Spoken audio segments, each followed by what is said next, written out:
قسمت نشد ببینم، خدا نگهداری کنم. فرصت نشد بمونم و از تو نگهداری کنم. گفتم اگه ببینمت دل کندنم سخته برام. اگه یه وقت بگی نرو رفتن پر از درد برام. گفتم صدا تو نشنوم، ندیدم از پیشتم، پشت سرم زاری نکن. چی کار کنم مسافرم؟ من میرم ولی با تو بدون همیشه یاد تو از خاطر من فراموش نمیشه.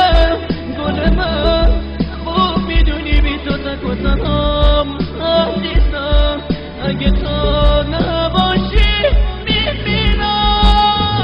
من میرم ولی با تو بدون همیشه یاد تو از خاطر من فراموش نمیشه. گل من خوب میدونی بی تو تک و تنهام عزیزم. اگه تو نباشی میمیرم. نامه رو تا تنش بخون، گریه نکن طاقت بیاد. نامه رو خط خطی نکن، دو جمله رو هم دوام بیاد. باور نکن یه بی وفا نامه میذارم و میرم. نه قسمت زندگیه، به کی بگم مسافرم؟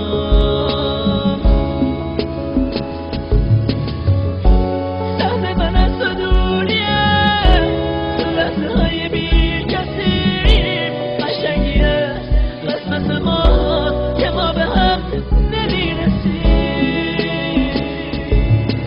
من میرم ولی با تو بدون همیشه یاد تو از خاطر من فراموش نمیشه. گل من خوب میدونی بی تو تک و تنهام عزیزم. اگه تو نباشی میمیرم.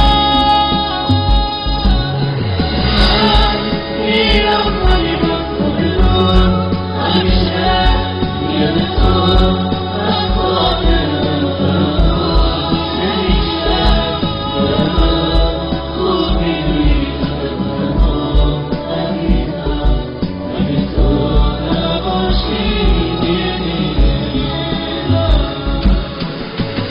همیشه زنده میمونم با یاد ترانه ها. منو ببخش اگه باز عشقم چکی تو نامه ها. دیگه تموم شد مردم، خاطر ها میشه باشه. تموم خاطر خوش، خدا نگهدارت باشه.